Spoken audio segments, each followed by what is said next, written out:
Assalamualaikum warahmatullahi wabarakatuh dan selamat sejahtera. Saya Ifan Nuraina binti Ridwan, murid tingkatan 4 dari Sekolah Menengah Kebangsaan Batu 4 Gerik Perak, akan menyampaikan sebuah resensi berdasarkan sebuah buku pilihan saya sendiri yang berjudul Sudut Pandang Muhyiddin Yassin. Sebagai pembuka tirai bagi resensi ini, akan saya perkenalkan identiti buku ini terlebih dahulu. Buku ini dikarang sendiri oleh Tan Sri Muhyiddin Yassin dan dibantu oleh Zinatul Nizar Abdul Kadir. Buku ini diterbitkan oleh Institut Terjemahan Negara Malaysia ITNM pada tahun 2012. Sekilas pandang, kita dapat menyaksikan figura Tan Sri Muhyiddin Yassin sebagai kulit muka hadapan buku ini. Hal ini akan menarik minat para pembaca untuk membaca buku ini. Sebagai sedikit perkongsian mengenai siapa sebenarnya Tan Sri Muhyiddin Yassin, beliau merupakan seorang yang amat berjasa kepada negara kita dan juga merupakan tulang belakang negara kita.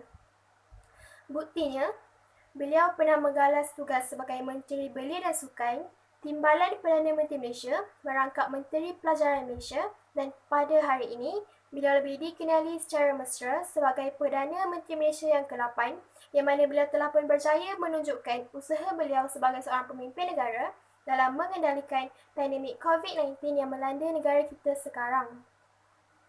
Setelah mendalami buku ini, dapat saya perkatakan bahawa buku ini memaparkan 14 perkara dasar yang berlandaskan transformasi sistem pendidikan negara di bawah penerajuan beliau ketika beliau menjalankan tugas sebagai Menteri Pelajaran Malaysia. Buku ini memaparkan dan merungkaikan persoalan yang dahagakan penjelasan mengenai usaha kerajaan dalam mentransformasikan sistem pendidikan negara. Menerusi buku ini, beliau berkongsi pandangan ilmiah beliau mengenai usaha dan pelaksanaan kerajaan dalam mentransformasikan sistem pendidikan negara agar setanding dengan negara luar menjelang wawasan 2020.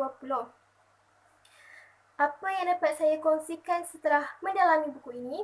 Pada halaman yang ke-12, beliau ada menjelaskan mengapa kerajaan di Malaysia telah pun menyarankan ibu bapa untuk menghantar anak-anak mereka untuk merasai pengalaman pendidikan sejak peringkat prasekolah lagi.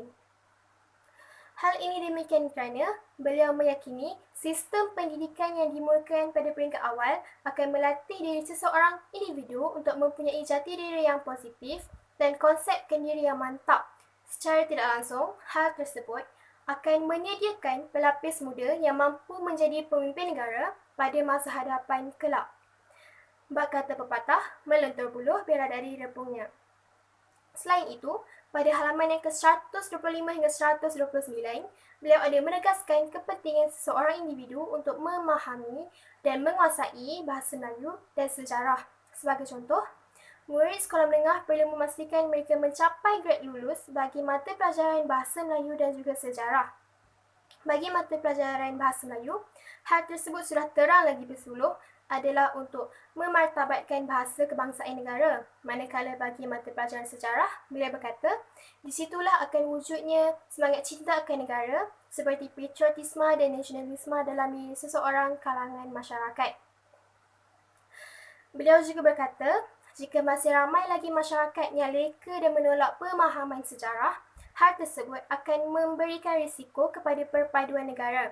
Tambahan lagi, Malaysia merupakan negara yang mana masyarakatnya adalah majmuk berbilang kaum.